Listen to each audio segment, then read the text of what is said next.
Hello otaku family, तुम सबका स्वागत है तुम्हारे अपने चैनल ओटाकू सूत्र में। एपिसोड 2 में हमने देखा था कि काफका की सिटी में भूकंप आता है, बिल्डिंग गिरने लगती है और डिफेंस फोर्स तुरंत पहुंच जाती है। पर तभी एंट्री होती है काजू नंबर 9 की। पूरा माहौल बदल जाता है, डिफेंस फोर्स उसे रोक नहीं पाती और वो तबाही मचा देता है। काफका उस वक्त ट्रांसफॉर्म भी नहीं कर पाता। नारुमी और किकोरू उसे बचाने के लिए जाते हैं, लेकिन काजू अपना डुप्लीकेट बना देता है जिसमें नारुमी फंस जाते हैं। वही किकोरू काफका के पास आती है और काइजू को डैमेज देती है, पर वो फिर से वापस अटैक करता है। किकोरू सोचती है कि काफका का ट्रांसफॉर्मेशन ना हो पाना शायद काइजू नंबर 9 के कंट्रोल की वजह से है, इसीलिए वो उसका ध्यान बटाने की कोशिश करती है। लेकिन काइजू अपने 2 हिस्से कर लेता है और दोनों पर एक साथ अटैक करता है, जिससे काफका घायल हो जाता है और किकोरू भी। फिर भी किकोरू अपनी पूरी ताकत लगाकर काइजू के चिथड़े उड़ा देती है। तभी हमें देखने को मिलता है एक फ्लैशबैक। लोग किकोरू की माँ की तारीफ कर रहे होते हैं क्योंकि वो एक बहुत ही शक्तिशाली डिफेंस ऑफिसर थी।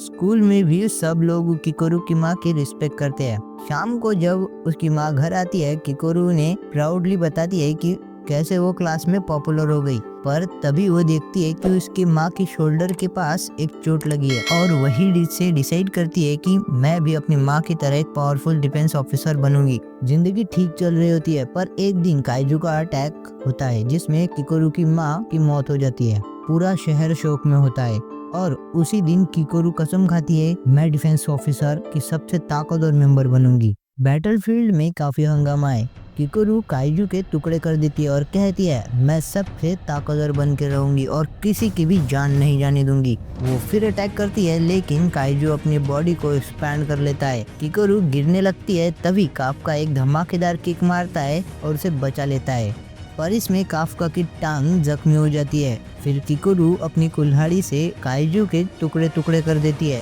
काफका फिर से ट्रांसफॉर्म करने की कोशिश करता है, लेकिन उसे लगता है जैसे काइजू उस पर कंट्रोल कर रहा है। वो खुद आउट ऑफ कंट्रोल महसूस करता है और इस डर की वजह से वो फिर से ट्रांसफॉर्म नहीं कर पाता। टीम डिसाइड करती है कि वो प्लान बी यूज करेंगे, पर कैप्टन नारुमी कहते हैं नहीं, मैं उसे बचाने जाऊंगा।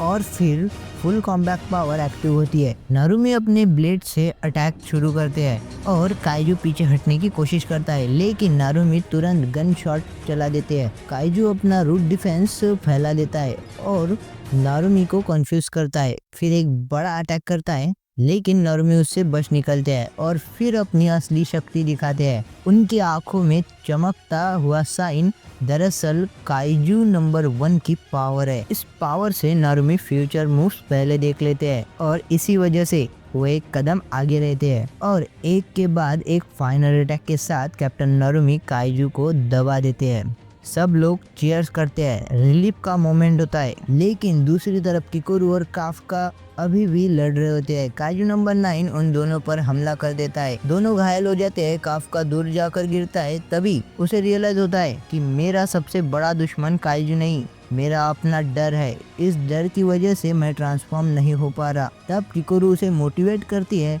तुम हमारी फिक्र मत करो, हम सब कैपेबल ऑफिसर है। ये सुनकर काफका अपनी अंदर की ताकत जगाता है और फाइनली ट्रांसफॉर्म हो जाता है काजू नंबर 8 में।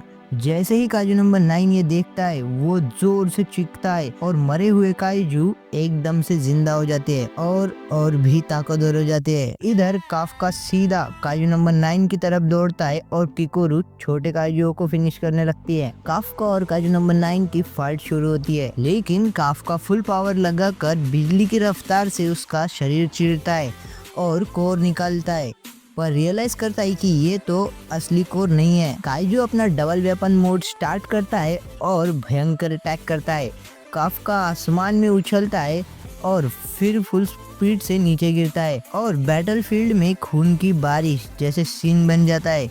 काफका की पावर देखकर लोग शॉक हो जाते हैं और ये इंटेंस एपिसोड यही क्लिफ हैंगर पे खत्म हो जाता है।